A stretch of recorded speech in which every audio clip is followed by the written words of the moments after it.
All right there, Mark Brown. We are excited about this. We are about to interview one of my favorite speaker celebrity all-stars who I saw him when he just started diving in, and he has become, in my mind, unforgettable. I love what he did with his story. So Mark Brown, welcome.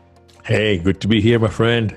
All right, Mark, we talked just a couple episodes ago about video intros. So I'm going to play just a minute here from his sizzle reel. And we're going to also ask Mark about video introductions because he's got a cool, different take and tells it like it is. That's why I love Mark. So let's just check this out real quick.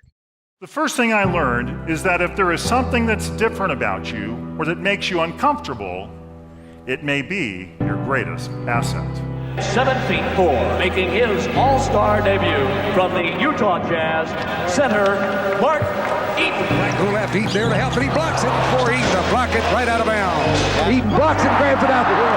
What a play by Eaton. It's April 1977. I'm 21 years old. A man walks into the tire store where I'm working as an auto mechanic. And he asks me the one question I hate. Do you play basketball? You'll hear the story of how I went from a 21-year-old auto mechanic who couldn't play basketball to an NBA All-Star. Good position, a little turnaround jumper, blocked by Eaton. Eaton goes down with the ball. When I come and share my presentation with your team, I'm going to share with you the tips and techniques that I learned as an NBA player. How to get rid of that internal competition, that internal conflict that so many of us face on a daily basis. I put my presentation together in a way that even the last person in the last row who knows nothing about sports is going to walk away with something powerful, a tool that they can implement immediately when they leave the room, and to help them understand that if the team wins, they win. I'm trying to catch this little guard on our team named Rocket Rod Foster. Simply the fastest human being I've ever seen from one end of the court to the other. And I'm frustrated and kind of feeling sorry for myself and standing on the sidelines for a minute and taking a break and thinking, I don't know, maybe I can't play at this level. And at that moment, I feel this large hand on my shoulder. I turn around, it's Wilt Chamberlain, arguably the greatest basketball player that ever lived. Wilt grabbed me by the shoulder. He took me out on the court. He positioned me right in front of the basket. He said, let me tell you what your job is. He said, you see this basket? He said, your job is to stop players from getting there. Your job is to make them miss their shot, collect the rebound, throw it up to the guard, let them go down the other end and score it, and your job is to cruise up to half court and see what's going on.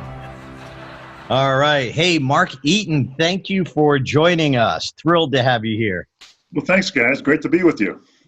Yeah, Mark, you just watching you grow in your keynote speaking now, you are just amazing. And I love that you are one of those rare celebrities who actually got coached in your speaking. And but first, let's go back a little because we just did the video. Now, that's not your video intro, but it's part of your sizzle reel.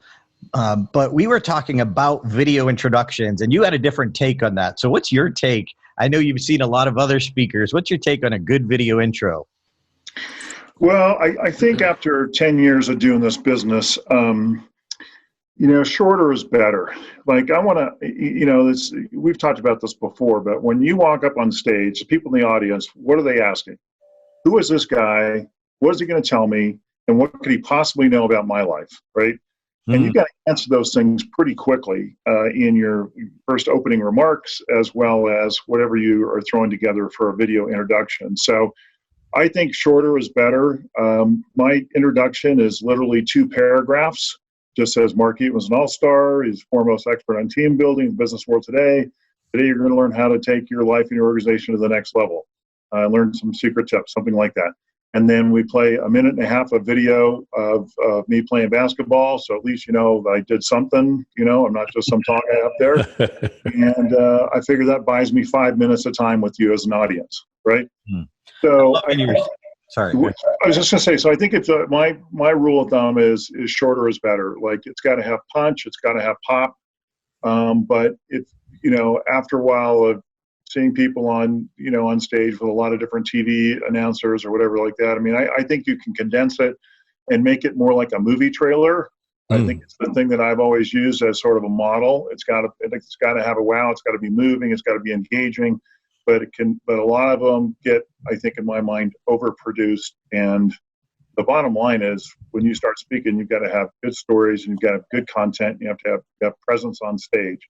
And I think that's what carries the day, not the video introduction.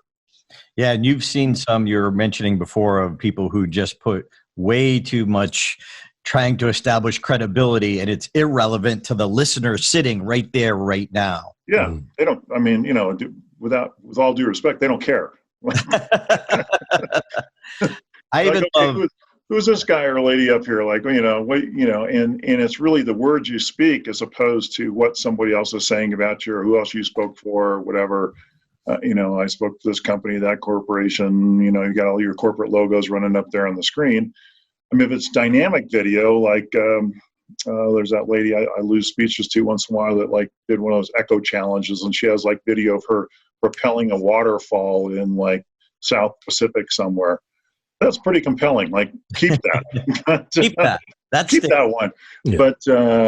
But anyway, that's my rule in general. Is after you put it together, and video producers love doing stuff like that. They love adding more things and more bells and whistles. But I think at the end of the day, just like if you write a movie script or something like that, you've got to pare it down. You've got to get to the 8 or 10 elements that are the most powerful, and piece those together and get the music right. And I think that's is going to get you. It's going to give everybody a little bit of an emotional lift when you walk on stage, and then you're off to this, to a good start. Nice. I love, we were just watching a little bit of your sizzle reel, but I love in your sizzle reel, you even point out that even if you're sitting in the last row and know nothing about sports, you're going to walk away with your 4 commitment. So I love. Yeah, something powerful, right? Because being a sports speaker actually works against me at times, because there's not that many great sports speakers. There's a few that have been doing it for a long time, but in general, people are like, oh, athlete. Oh, okay. Yeah, this will be good. Because I get that all the time. People say, well, I wasn't really going to come to your presentation, but then I came and it was really, really good. They're surprised, like the athlete can get up there and give a powerful presentation. So, that's what you're up against. People are just generally like, okay, who's this guy? What are they going to talk about? And so you have to overcome that in your how you put your speech together, and then also in your marketing materials. Well, Mark, I really appreciate that perspective, because what I'm hearing is that some people think, they were a car driver, a football player, a basketball player. They were good as an athlete. They were good there, but can they really deliver the goods? And I happen to know that you put extra effort into preparing yourself to be a professional as a presenter, just as hard as you worked to be a pro as a basketball player. And even when you were feeling down and Wilt Chamberlain encouraged you, I'm sure there were times you said, you know what, I got to get this right. I really want to deliver a good message. I want them to see me as a human being with basketball experience, but with content and value for them today. So you put the work in. So part of your challenge is to prove the average misbeliever wrong. And that almost drives you to commit to being better every single day. You hit it on the head, Mark. I agree. Because when you've done something great in your life, where you've been an executive at a top level, or you've had some other mountaintop experience, or you played in the NBA, whatever it is, the kind of work that's required to get to that level, and you have to take your approach to speaking the same way. It's almost, you start at the bottom. You're really a rookie because you don't know what you don't know. And as Darren always says, stage time, stage time, stage time. That's where you learn. And some go better than others. And, I can remember so early on in my career, somebody was like, I had a lot of slides in my presentation, which I used as bookmarks. That's kind of the next, and one guy, I'd been doing it for a little while, and a guy wrote in an evaluation form, like, get rid of about half of those slides. And I'm like, oh. Like, that's so simple. And why didn't I think of that? But it was until somebody pointed it out. And I was like, yeah, I don't need this slide. I don't need that slide. And I thought the slides were adding some punch to the presentation. Well, a few slides do. If you get too many of them, then they only had meaning to me because they were telling me what story came next. But so it didn't impact the audience. One of the reasons I'm one of your biggest fans is because you came to one of our boot camps early on, and I saw how coachable you were. And I've seen so many celebrity athletes or celebrities who become speakers, and they just kind of mail it in and tell a few stories. I know there's some, we won't mention any names, but some that just show up and answer questions and walk away. And it bugs me because they have this huge opportunity to leave a lasting impression, and they're just taking the paycheck because of their quote unquote celebrity status. Why do you think a lot of celebrities or athletes don't get coached when they came from that world?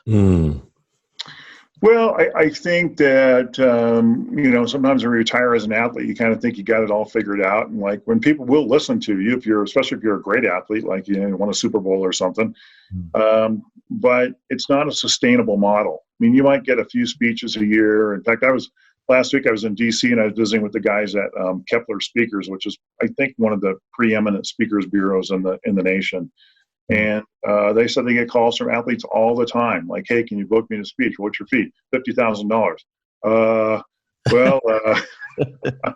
And he said they don't have the resources, they don't know where to send them in terms of like, you need to go work on you got to have a speech so people want to hear. You have to solve a problem for the audience, and that's the essence of speaking. Not, how many touchdowns you scored or how many slam dunks you had or anything like that. And so I think they just don't want to take the time that's required to really learn how to do it well.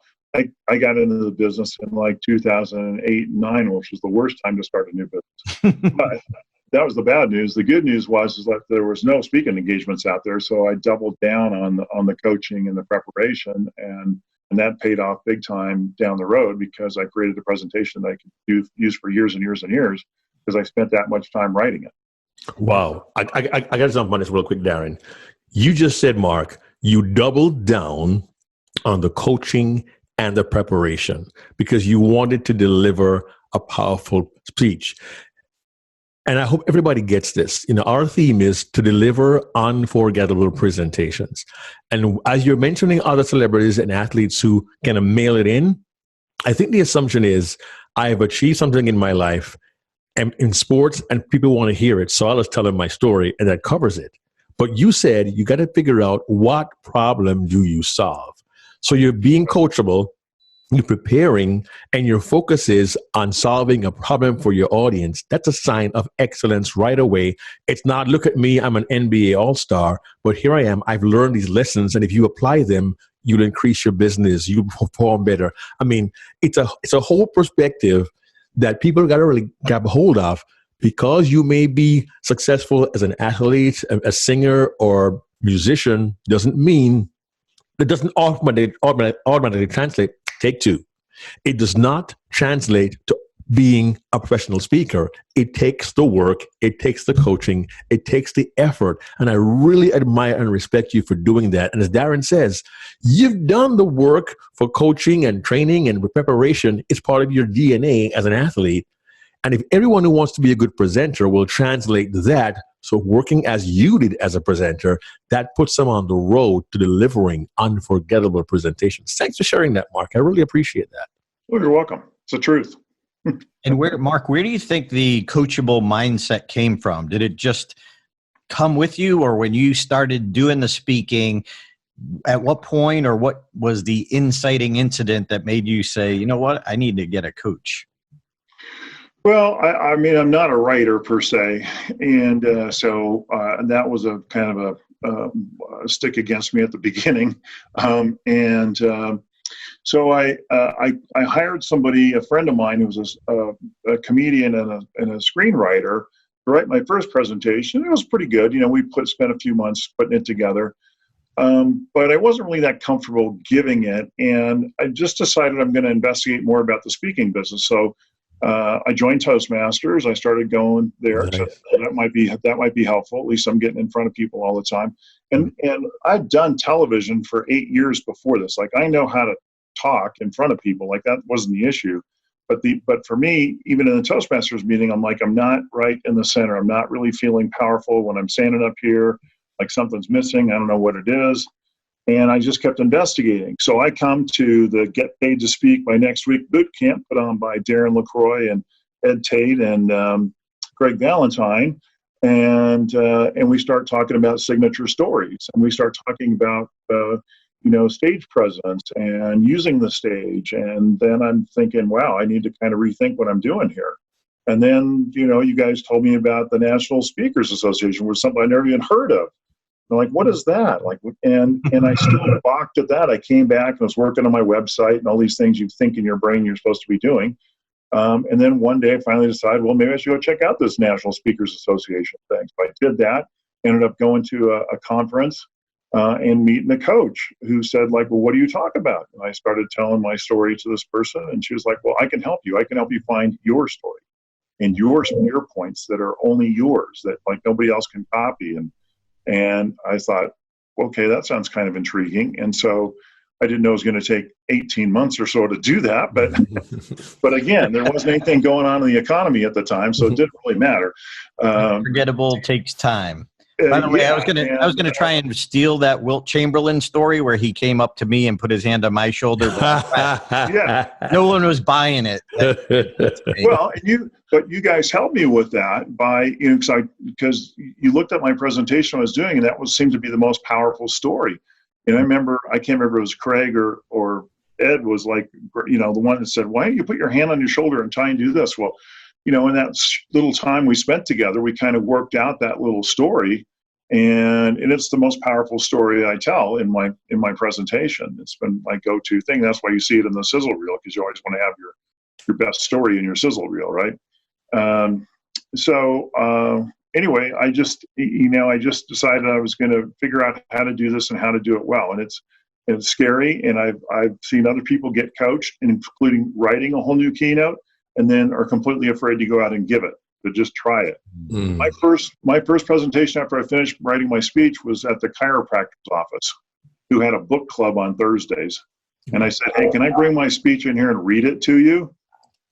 That's exactly what I did. Stage time, man.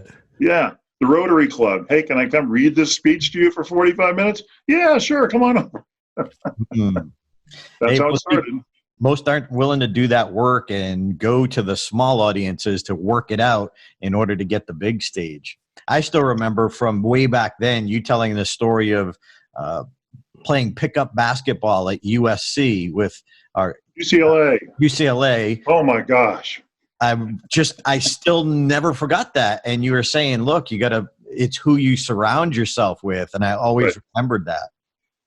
Yeah. And I think hanging out with great speakers and watching what they do, whether it's through, Stage Time University or going to an NSA meeting or whatever it might be, that's where you learn who the successful people are. And you want to find the ones who have successful businesses that are out there speaking all the time and follow what they do, because there's a process and there's a plan of how to put a presentation together and a structure that works, and combine that with working on your stories, then you're starting to get somewhere.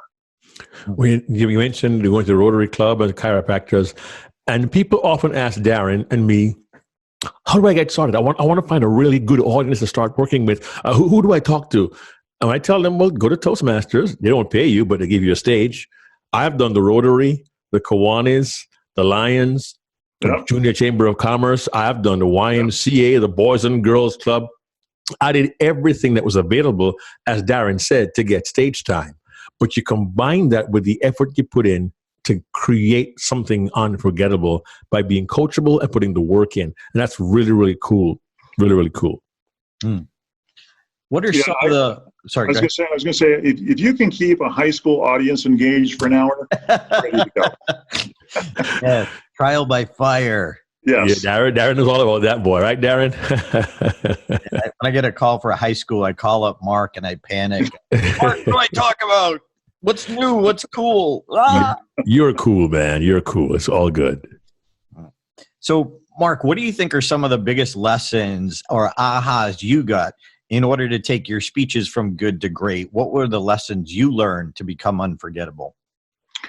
I think there's a process of first you have to memorize your speech, right? Which is just takes time. There's no substitution for getting out there and just giving it 5 minutes at a time. That's what's necessary, like at Toastmasters, until you get it together.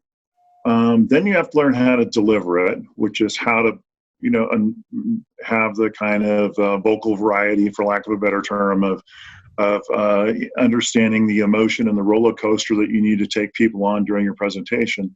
And then you get from there, you can start to where you can actually feel it. You can go back in the moment when that incident happened in a story. Like when I'm in the gym with Will Chamberlain, I can take myself mentally right back to that day. And because if I feel it, the audience feels it.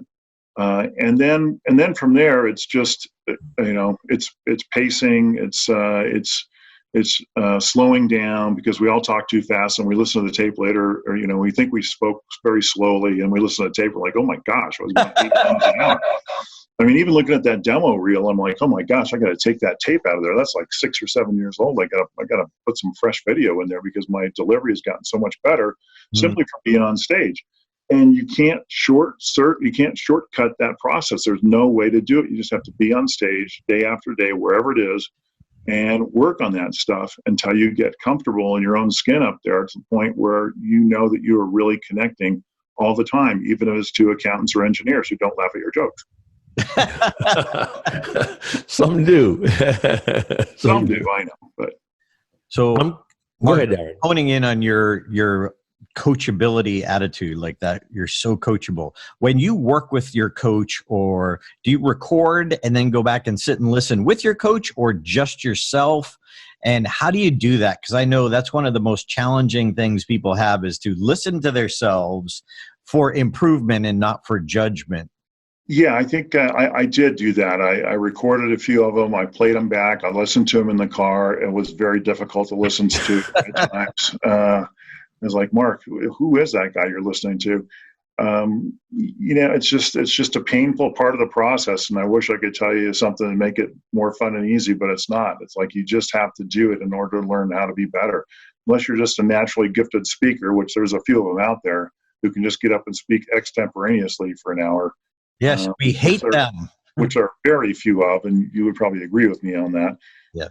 Most great speeches are scripted. Most great presentations are practiced. They're well rehearsed, and whether it's in front of the bathroom mirror or getting in front of a school and having them videotape for you, there's just, by watching yourself, you just learn. And so I did both. I watched them myself, and I worked with coaches or met with other speakers and said, hey, would you take a look at this? And the one thing about speakers in general is they're usually very helpful and very willing to sit down and do whatever they can to help you, because we all know how hard it is to get rolling.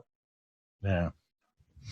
And how did you go about choosing, like, okay, what will be your opening or your closing? Because I know that's where a lot of the credibility, the connections established. Yeah, I worked off a basic structure of having an opening question or opening story, and then giving people a menu of what we're going to talk about, giving them a promise of what they'll know at the end of the presentation.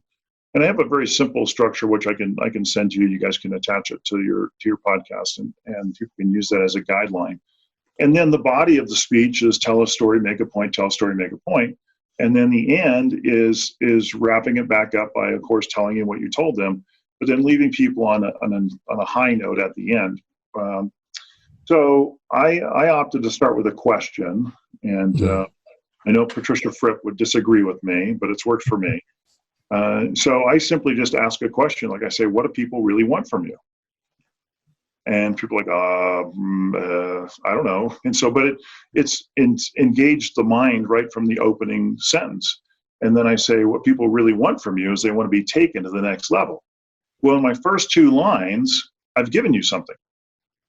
Like, it's not 5 minutes in or 10 minutes in before you actually get a little nugget of wisdom. From my standpoint, I was like, I just gave you a little tip right there at the beginning of the speech. I haven't even told you what I'm going to talk to you about yet. So that's how I kind of started, and that's what's worked for me. And when I went through the writing process, that's just how it kind of laid out. It's not the only way to do it. There's you can certainly start with an intriguing scene or something that that captivates everybody, but you want to create interest. You want to create engagement right out of the box. And I think that's being powerful when you walk out on stage. Like I've listened to, what was that book called? Be Heard Now. It was some speaker content in there, and they just talked about standing on stage for a minute and then just taking a moment, not saying anything, and just getting everybody to connect with you, and then delivering a line that's simple or powerful right out of the box. I think is the way that this worked for me. How about your closing? Let's talk about, how did you choose your closing, or what do you close with? What is the Mark Eaton 4 commitment close? The close is that I challenge people to commit to the 4 actions that I speak about, and then I speak about my presentation. My whole time I'm speaking about a coach that convinced me to leave my toolbox behind as a 21-year-old, and he comes in and out of the story over time, but I never show you who he is.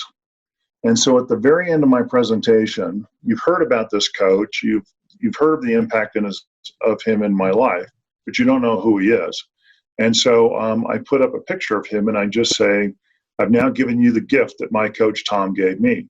Take these principles home, get your people to commit, and I know you will see miracles. It's simple. Win, help others win. These 4 commitments, you now know how to do that.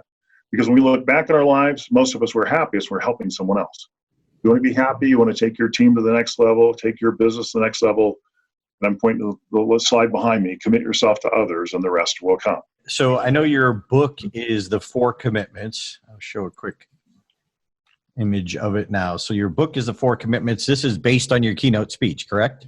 It is. And I kind of did my speaking business backwards. I started speaking first and wrote the book later.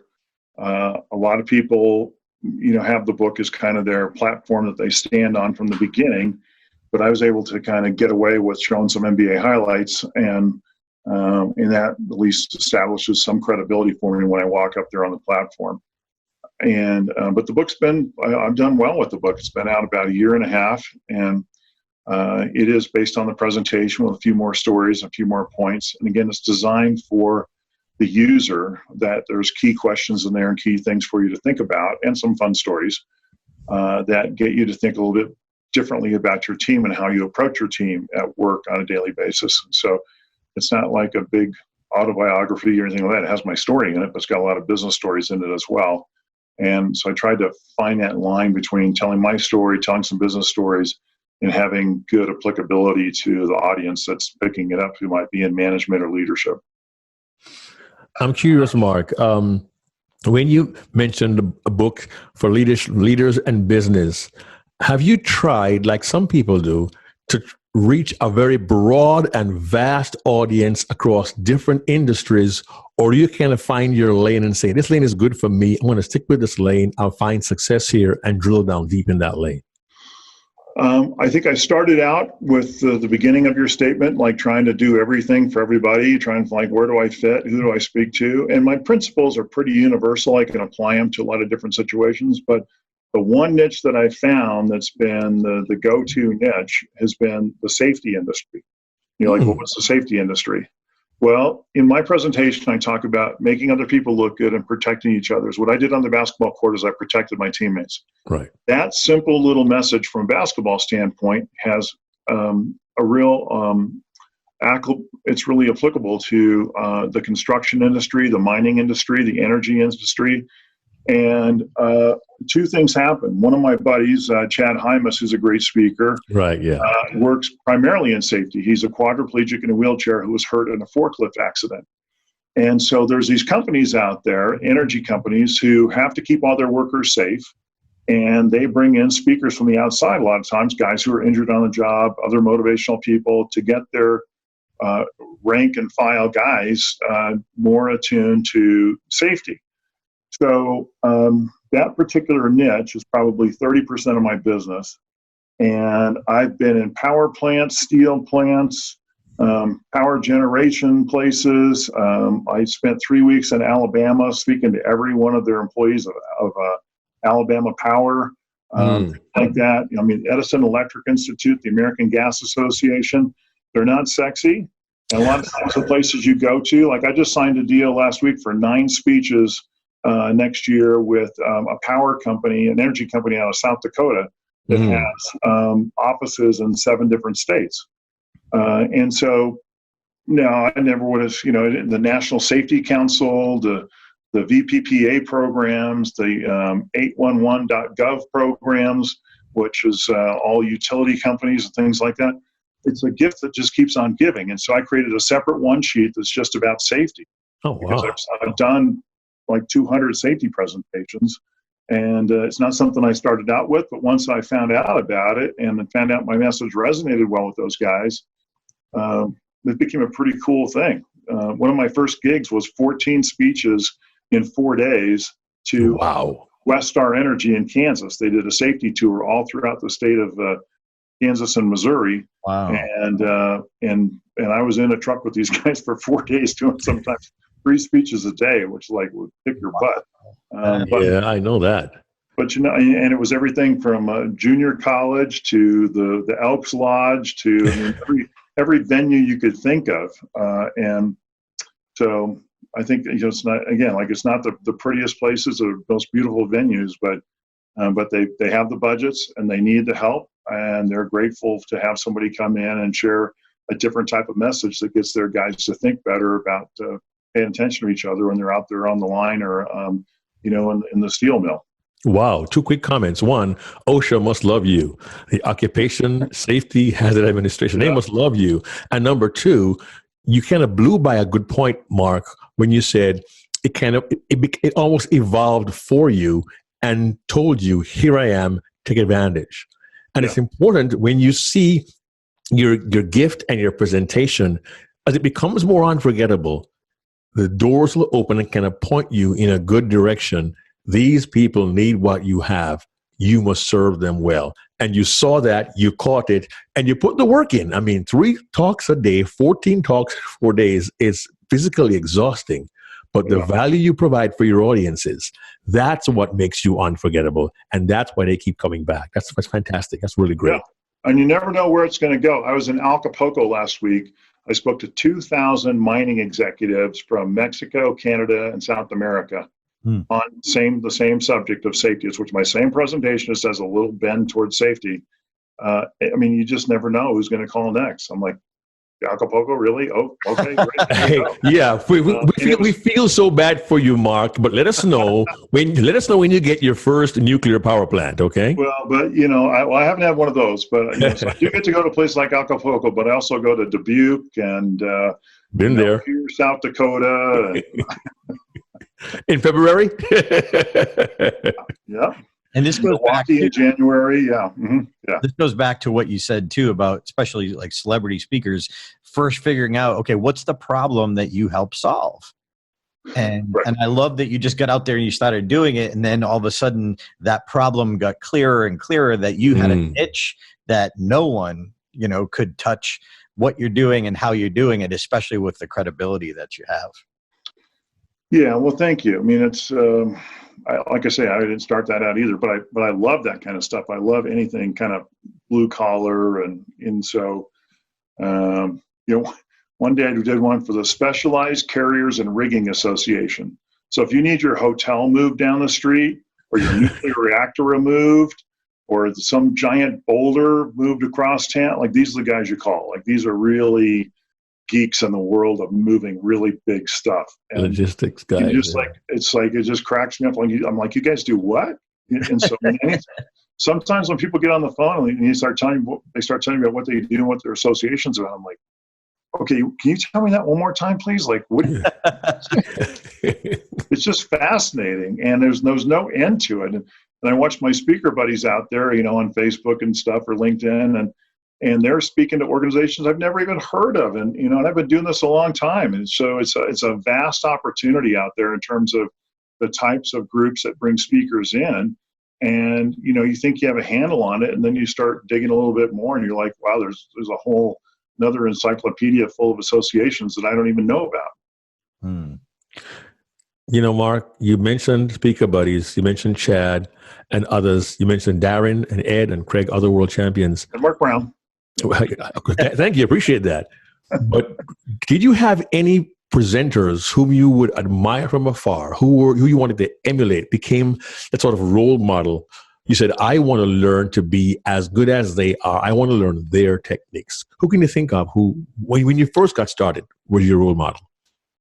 I think when I first got started, there's a couple guys here local to Utah. Dan Clark, who's been a speaker for a long, long time, and Chad Hymas, who is an amazing business guy. He speaks probably 200 times a year. I mean, way more than I would ever want to do. I do like 50 to 60 presentations. I'm really happy with that. But he is an amazing marketing machine. He's an amazing speaker. He has an amazing story. And so I watched him a few times on stage, and I watched how he worked with the audience, and how he told stories to the audience. And I think those two guys, and Dan's been doing it since the 70s. He's an amazing speaker. And his ability to tell stories and take an audience on a ride were the two guys that stood out most to me, because they were here locally, and they both were willing to meet with me and sit down with me, and I would drive to their house and say, okay, this is what I'm thinking about. This is where I'm at with my coaching and stuff. Like, what else can you tell me? And they're always a wealth of information. So those were probably the two guys that made the biggest difference to me early on. Mentors made a difference. Does that mean you've been called upon to mentor others as well who are new and emerging speakers? Yeah, frequently I'll have people pull me aside and say, "Hey, how do I get started? What do I do?" I've referred many people to the coach that I used to work with, and she's helped a few others develop some killer keynotes, and so it's just what we do, and I think it goes back to the National Speakers Association's motto is let's make the pie bigger, right? Like, there's plenty of work out there for everybody. How can I help you figure out what your niche is and where you need to go? And I send a lot of people to Stage Time University or tell them about it, because people are just trying to get started. I'm like, if you're looking for something that's affordable, that can get you rolling and help you understand what the speaking business is about, go see my buddy Darren down and then Mark down in Las Vegas, and and spend some time with them, because I think you guys provide a valuable service for people that are trying to figure it out and get rolling, or people are just trying to maybe take a different twist to their speaking business. So there's a lot of great people out there, and so that's the name of the game, I think. And I know you started NSA PEG for celebrities. Or sports celebrities, is that correct? Well, that was Ruby Newell, actually. It started that, but yeah, I've been a part of it, yes. And so you help other celebrities. What kind of advice do you give to them? Because it's different. It's a different set of challenges that you have to get people to look past, the celebrity and to the message. I'm just curious. I tell them to hire a coach. I said, don't waste your time. I was talking to a former baseball player who was a Golden Glove winner, a big name in baseball, and he's just trying to market himself and put his name out there. And his website's got, I do appearances, I do schools, I do speeches, I do this, I do that. And I'm like, all right, but what's your message? Like, what problem do you solve with your message? Like, how are you going to help my business? And I tell them they've got to come from that perspective. It's not about, and this guy's got all the accolades you could ever want in terms of his career. But I didn't find anything on his front page of his website that caused me to say, tell me more.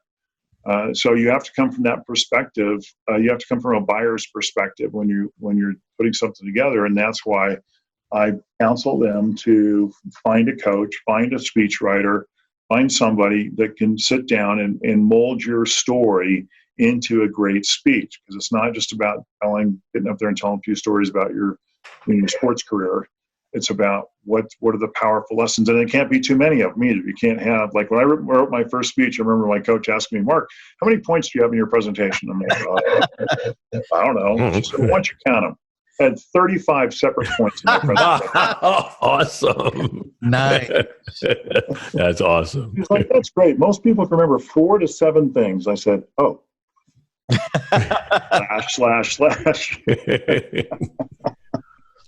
And Mark, how do you have any stories of either testimonials or people came up to you after a speech with, maybe sincerity or tears in their eyes, or you got an email after the fact where you knew for that person you were unforgettable? Yeah, my favorite story about that is when I was just getting rolling, I did a speech for the Salt Lake County Health Department. So this is all the people involved in county health, everybody from restaurant inspectors to public health to, doctors and everybody else that would be underneath that system, water quality, et cetera. So they'd been there all day at this seminar, and I was the closing speaker from like 3:30 to 4:30. And so I get up there and I'm giving it my all and doing everything. Well, as soon as I finished, the entire audience got up and left the room. Well, they were going home, right? They'd been there all day. They lived close by, and they're like, that's the day, this is their work day for them. But as a speaker, you're on stage, like, well, where's everybody going? Like, I have CDs to sell. And so I'm standing there, after everybody goes like blowing by me and out the door to like, they didn't even stop and take pictures or anything. They're just like, I'm out of here. And so as a speaker, you're like, boy, I think maybe I didn't do a very good job today or something. So I'm picking up my stuff, closing my laptop up, and there's one woman kind of wandering around the back of the room. And so I'm just kind of putting my stuff together. And I just saw her out of the corner of my eye. I didn't really pay attention to her. And it's just about as I'm ready to zip up my backpack and head out the door, she comes over to me and she says, she said, I have to tell you something. She said, I had to make a really big decision in my life today. And she said, listening to your story really helped solidify it for me. I know exactly what I need to do now. I'm like, wow. Boom. Okay. That's why I was here today. And so the other 399 people are there. I don't know. But for that woman, it was like, that was a difference maker for her. And it's those little stories like that. And I've had other instances like that. And I actually put out evaluation forms on tables and asked for people for feedback because I do hear that kind of those stories from time to time. Like, that was really helped me refocus. It really helped me prioritize what I need to do next. Those are the kinds of little testimonial tidbits or feedback that keep you rolling, where you're hitting the sweet spot.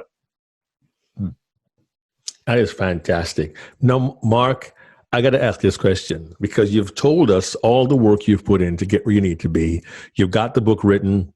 You invest hours and hours. Your talk up and down. Your niche audience is there. From the outside looking in, your world seems pretty cool right now. You know what you're doing and you're in line. But what do you do to stay sharp, to keep improving, to keep tweaking? Any advice to our listeners that when you get to a certain level, there's still more you can do? And what do you do to keep sharp? I think I still go back and review my presentations. I watch myself on stage, and I've spent a lot more time slowing down. When I first started speaking, my speaking coach said, tell me a story like I'm in kindergarten. Tell it to me that slowly, like you're reading a book to a child. And I'm like, well, that's kind of immature, childish stuff.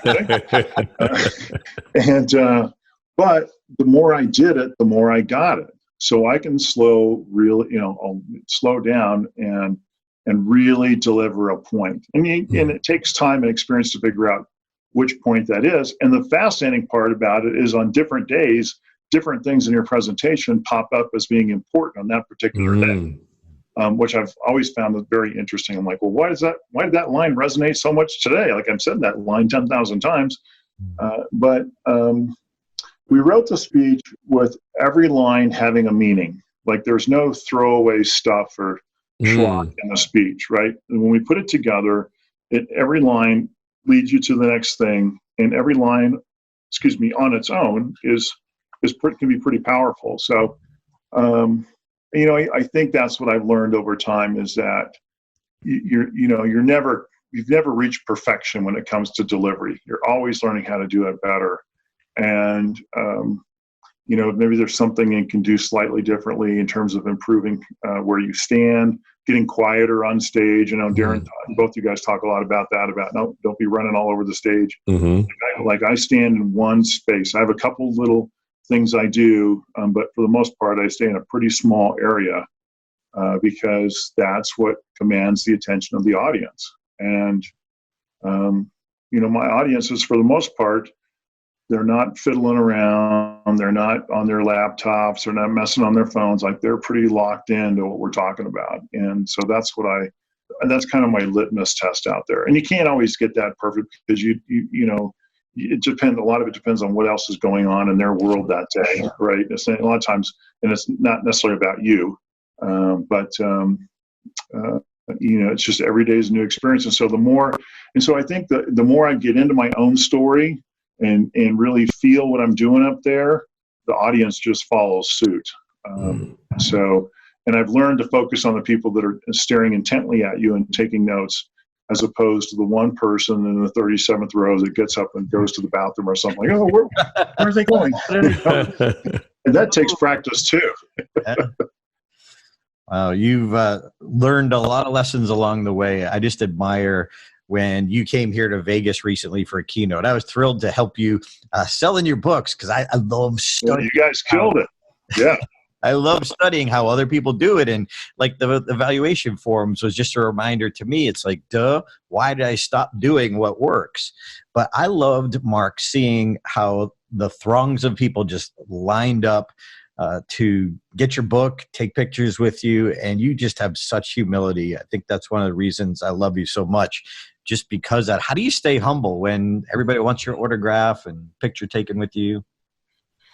Well, I mean, I appreciate that people want to do that. And I looked at that. It was kind of an interesting evolution because, when you're 7'4", everybody wants to take a picture with you. So I started looking at that and saying, well, okay, if you're going to take a picture with me, is there a way that I can kind of capitalize that on the back of the room? And I don't mind taking pictures with you. That's not a big deal. But I was like, so I started out with selling CDs of my speech.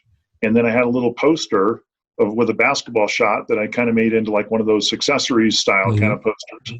And I just started selling those for like 2 for $15 or something. I'm like, well, if I'm going to be here and take pictures with 200 people, at least some of them are going to buy some stuff.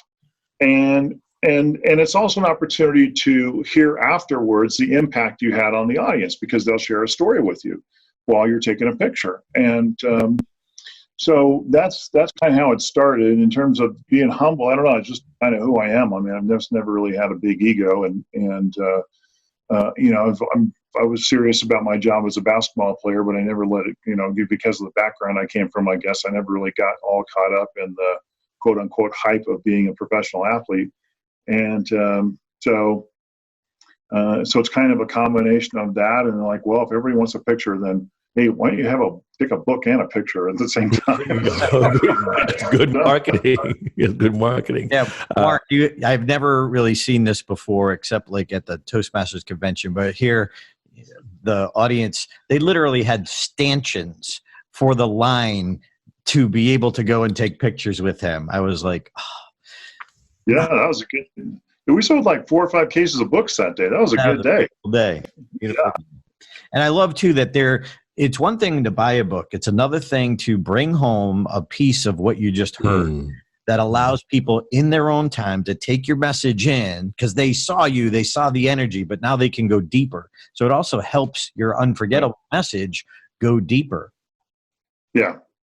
Yeah, I think there's an emotional connection, and people just want to have something else to take home with them, and a book answers that need, I think, in a big way. And it is something they can read them, and hopefully, you write a good book and people enjoy it. And so I like doing that. And my other little tip for that time is I sign all the books ahead of time. So I get the books shipped down the day before. Obviously they get there a couple of days ahead of time, but I have them brought to my room the night before, and I sign all the books so that you don't have to take the time when you're taking pictures and stuff to autograph each one. It's like, buy a picture, take a picture, buy a book, take a picture, buy a book, take a picture, buy a book, take a picture.